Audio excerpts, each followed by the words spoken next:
నమస్తే సార్. నమస్తే. సార్, మోకాలు నొప్పితో బాధపడే వారిని చాలా మంది చూస్తున్నాను. ఇంట్లో మా అమ్మగారు కూడా ఎక్కువ బాధపడుతూ ఉంటారనమాట. వంటింట్లో అటువంటి ఔషధ గుణాలతోటి మన ఈ మోకాలు నొప్పులు తగ్గించుకునే ఏమైనా హోమ్ రెమెడీస్ చెప్పగలరా ఈరోజు? అయ్యో చాలా ఉన్నాయమ్మా. సో 1,00,000 ఉన్నాయమ్మా. సో మంచి ప్రశ్న అడిగారు. మరి మీ ఇంట్లో కూడా పాపం ఎవరో సఫర్ అవుతున్నారని చెప్పారమ్మా. ఇలా ప్రతి ఇంట్లో ఇంచుమించు ఎవరో ఒకరి మోకాళ్ళ నొప్పులతో సఫర్ అవుతుంటారమ్మా. దీనికోసం పాపం రకరకాల ఖర్చు పెడుతుంటారు, రకరకాల టాబ్లెట్స్ వాడుతుంటారు. కొన్ని వాటి వల్ల సైడ్ ఎఫెక్ట్స్ కూడా ఎక్కువ శాతం వస్తూ ఉంటాయి. తప్పని పరిస్థితులు పాపం వాళ్ళ సైడ్ ఎఫెక్ట్స్ కూడా బేర్ చేస్తూ కూడా పాపం వాళ్ళ జీవితాన్ని కొనసాగిస్తుంటారమ్మా. సో మొత్తం సేఫ్టీగా ఉండి ఎక్కువ రోజులు వాడినప్పటికీ ఎలాంటి సైడ్ ఎఫెక్ట్స్ లేకుండా దానివల్ల మల్టిపుల్ సైడ్ బెనిఫిట్స్ ఉండేటువంటి అనేక రకాలైనటువంటి ప్రకృతి ప్రసాదించినటువంటి అనేక రకాల ఔషధాలు ఉన్నాయమ్మా. అలాంటి వాటిలో అందరూ తయారు చేసుకోదగ్గ, ఈజీగా తయారు చేసుకోదగ్గ, ఈజీగా ఫలితం పొందదగ్గ, అతి సులువైనటువంటి, అత్యంత చౌకధరకు లభించేటువంటి ఔషధాలతో తయారు చేసుకుని ఔషధాన్ని ఎలా తయారు చేసుకుని వాడుకోవాలో కూడా చెప్తానమ్మా. సో దీనికి కావాల్సిన పదార్థాలమ్మా మీరు చూపిస్తే చాలా ఆశ్చర్యపోతారమ్మా. ప్రేక్షకులు ఆశ్చర్యపోతారు. అసలు ఈ వీటిలో ఎంత శక్తి ఉంది అని కూడా అనిపిస్తుందమ్మా. అవునమ్మా, అన్ని మనకు తెలిసినమ్మా. సో కన్నతల్లిలా కాపాడేది కరక్కాయ. సో కరక్కాయ కూడా వాడుతూ ఉంటారు. అవునమ్మా, చాలా జబ్బులకు వాడతారమ్మా. భగవంతుడు ప్రకృతి మాత అన్ని రకాలైన ఔషధ గుణాలు నిక్షిప్తం చేసి మానవాళికి ప్రసాదించింది కాబట్టి కన్నతల్లి అని చెప్పి చెప్తుంటారు. అన్ని రకాల జబ్బులకు పనిచేస్తుంది అనమాట ఇది. సో కరక్కాయమ్మా. సో ఈ కరక్కాయ యొక్క పెచ్చులను చూర్ణంలాగా తయారు చేసుకుని పెట్టుకోవడం వల్ల అలా కరక్కాయ పెచ్చులు ఎక్కువ చూర్ణం అలా ఉంటుందమ్మా. సో కరక్కాయ పెచ్చులు ఇలా ఉంటాయి, పెచ్చులు చూర్ణం ఇలా ఉంటుంది. మనకు మార్కెట్ లో ఈ యొక్క పౌడర్ కూడా దొరుకుతుందమ్మా. లేదంటే మనం ఈజీగా తయారు చేసుకోవచ్చు. దంచేసేసి లోపల విత్తనాలు ఉంటాయమ్మా, విత్తనాలు తొలగించేసేసి పైన పెచ్చులని ఒక 2 days ఎండబెట్టేసేసి మెత్తగా పౌడర్ తయారు చేసుకుని ఇలాగ అయిపోతుంది. సో రెండవది వచ్చేసి వామమ్మ. దీన్నే అజవాయిను, ఓమము ఇట్లా రకరకాల పేర్లతో పిలుస్తుంటారమ్మా. సో వాము మనకు అందరికీ తెలిసినటువంటిదే. కాస్త వేయించేసేసి పౌడర్ లాగా ఇలా తయారు చేసుకోవాలి, వాము చూర్ణం. మూడోది వచ్చేసి శొంఠి. సో శోధించేటువంటి శొంఠి. సో శొంఠి కొమ్ములు మనకు మార్కెట్లో దొరుకుతాయి, పొడి మనకు మార్కెట్లో దొరుకుతున్నామా. ఎవరికి ఏది వీలైతే అలా వాడుకుంటే సరిపోతుంది.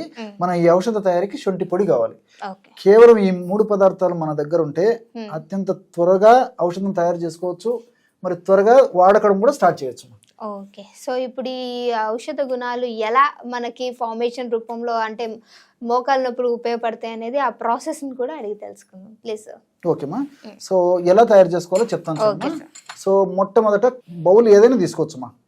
ఏదైనా పర్లేదు, ఒక చిన్న ప్లేట్ అయినా సరిపోతుందమ్మా. సో ఏదో ఒకటి ఏదో ఒక పాత్ర కానీ ఒక చిన్న ప్లేట్ కానీ ఏది తీసుకున్నా పర్లేమ్మా. ఇందులో ఎలా కలుపుకోవాలంటమ్మా ఔషధాలు మొట్టమొదట కరక్కాయ పెచ్చలు ఎక్కువ చూర్ణం కలపాలమ్మా. సో అంటే క్వాంటిటీ రూపంలో అంటే అన్ని సేమ్ తీసుకోవాలా? సమానం కలుపుకోవాలమ్మా. అది కూడా చెప్తానమ్మా. ఒక్కొక్కటి 50 గ్రాముల చొప్పున కలుపుకోవాలమ్మా. సో ఔషధం తయారు చేసి చూపించేందుకు ఇక్కడ కొద్దిగా మాత్రమే మన ప్రేక్షకులకు చూపించేదానికి కలపడం జరుగుతుందమ్మా. మన వాళ్ళు ప్రేక్షకులు వాడదగినటువంటి వాళ్ళు ఈ యొక్క చూర్ణాన్ని ఒక 50 గ్రాములు తీసుకోవాలి. రెండవ పదార్థంగా వాము చూర్ణం. వామును కూడా చెప్పాను కదమ్మా, వేయించేసి చూర్ణం లాగా తయారు చేసుకోవాలని చెప్పేసి వాము చూర్ణాన్ని కూడా ఒక 50 గ్రాములు తీసుకోవాలమ్మా. సో కరకాయ చూర్ణం 50 గ్రాములు తీసుకున్నాము, వాము చూర్ణం 50 గ్రాములు తీసుకున్నాము. మూడవ పదార్థంగా శొంఠి చూర్ణం అమ్మా. సో శొంఠి చూర్ణాన్ని కూడా ఒక 50 గ్రాములు తీసుకోవాలి. అంతేమ్మా, మీరు ఎంత తీసుకున్నప్పటికీ సమానంగా తీసుకోవాలన్నమాట. ఇది ఈ యొక్క ఔషధం తయారీ విధానంలో కలపవలసినటువంటి రేషియో. సో ఈ 3 పదార్థాలు కన్నతల్లిలా కాపాడేటువంటి ఈ యొక్క కరక్కాయ పెచ్చుల యొక్క చూర్ణాన్ని కలుపుకోవాలి. అదేవిధంగా వాము చూర్ణాన్ని ఒక 50 గ్రాములు కలుపుకోవాలి. చివరగా ఈ మూడవ పదార్థంగా ఈ యొక్క శొంఠి చూర్ణమ్మా. శొంఠి చూర్ణాన్ని కూడా ఒక 50 గ్రాములు కలుపుకోవాలి. ఈ 3 పదార్థాలు కలపడం వల్ల బ్రహ్మాండమైనటువంటి ఈ మోకాళ్ళ నొప్పులు తగ్గించేటువంటి ఔషధం రెడీ అయిపోతుందమ్మా. ఈ యొక్క 3 పదార్థాలు కలపడం వల్ల 150 గ్రాముల ఔషధం తయారవుతుంది. కాబట్టి ఈ 150 గ్రాముల ఔషధము మనకి 1 నెలకి సరిపోతుందమ్మా. సో అది కూడా క్యాలిక్యులేషన్ అమ్మా.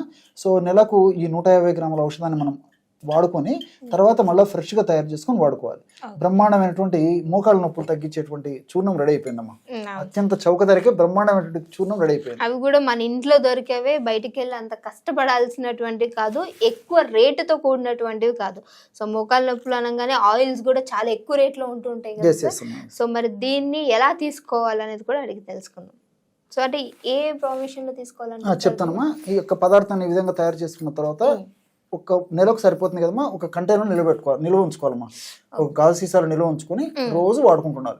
మనం తయారు చేసుకోవడం ఒక్క పూట మహా అంటే ఒక అరగంట గంట టైం పడుతున్నాం, అంతకంటే టైం కూడా స్పెండ్ చేయాల్సిన అవసరం లేదు. ఒక్క నెల పాటు వాడుకోవచ్చు తల్లి.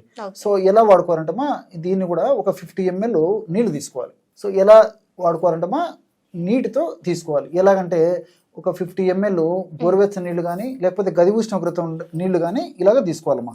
ఒక 50 ml నీళ్ళు ఈ విధంగా తీసుకొని ఈ 50 ml నీళ్ళలో మనం తయారు చేసి పెట్టుకున్న చూర్ణం ఏదైతే ఉందో దీన్ని 1/2 టీ స్పూన్ అంటే 2.5 grams అమ్మా, 2.5 గ్రామ్. సో ఉదయం ఒక్కసారి 2.5 గ్రాము, రాత్రిపూట కూడా ఒక్కసారి 2.5 గ్రాము. ఆహారానికి ఒక 15 నిమిషాల ముందు ఇలాగా నీళ్ళల్లో కలుపుకొని తీసుకోవాలన్నమాట, ఇంతే. సో కేవలం ఈ 3 పదార్థాలు కలిపి తయారు చేసుకున్నటువంటి చూర్ణాన్ని 50 ml నీటిలో ఈ విధంగా 2.5 గ్రాము చూర్ణం ఉదయము, 2.5 గ్రాము చూర్ణం రాత్రి, అంటే 1/2 టీ స్పూన్ ఉదయము, 1/2 టీ స్పూన్ రాత్రి, ఈ విధంగా నీళ్ళలో కలిపేసేసి ఆహారానికి ముందు సేవిస్తుండాలమ్మా. బ్రహ్మాండమైనటువంటి ఈ మోకాళ్ళ నొప్పులు తగ్గించేటువంటి ఔషధం రెడీ అయిపోయిందమ్మా. చాలా అద్భుతంగా పనిచేస్తుందమ్మా. సో ఈ విధంగా తయారు చేసుకున్నటువంటి ఔషధాన్ని ఒక ప్రమాణంగా ఒక డోస్గా తీసుకోవాలి.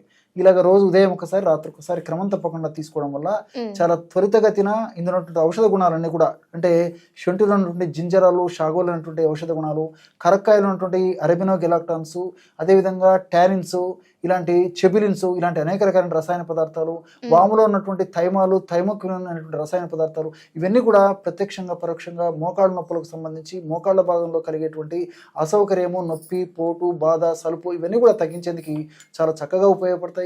మోకాళ్ళ భాగాన్ని చక్కగా ఆరోగ్యవంతంగా ఉంచేందుకు వాడదగినటువంటి ప్రధానమైనటువంటి ఆహార ఔషధ ద్రవ్యాల్లో వీటి పాత్ర కూడా చాలా ఎనలేని పాత్రమా. ఓకే, సో చూసారు కదా, మోకాళ్ళ నొప్పులు ఉన్న వాళ్ళు మనం బయట ఆయిల్స్ ఎలా అయితే వాడుతూ ఉంటామో ఇంటేక్ కూడా అంతే ఇంపార్టెంట్. సో లోపల మన మోకాళ్ళ లోపల నుంచి బాగు చేసేటువంటి ఔషధ గుణాలతో కూడినటువంటి ఇది ఒక మంచి డ్రింక్ అని చెప్పొచ్చు. సో కొంచెమే మార్నింగ్ అండ్ సాయంత్రం తీసుకోవడం వల్ల మంచి ఫలితాలు ఉంటాయని చెప్పి డాక్టర్ గారు చెప్తూ ఉన్నారు. సో మీకు కనుక యూజ్ అవుతుంది అనుకుంటే డెఫినెట్గా ట్రై చేయండి. ట్రై చేశాక మర్చిపోకుండా కింద కామెంట్ అనేది చేయండి. సో వీడియోని లైక్ చేయండి, షేర్ చేయండి. మీకు ఇంకేమైనా ఇష్యూస్ ఉంటే కింద కామెంట్ చేయడానికి ట్రై చేయండి. దాన్ని నేను డాక్టర్ గారితో డిస్కస్ చేసి మీ అందరి ముందుకు తీసుకురావడానికి ట్రై చేస్తాను. ఇంకో వీడియో వచ్చేంత వరకు చూస్తూనే ఉండండి our channel. Thank you sir. Okay.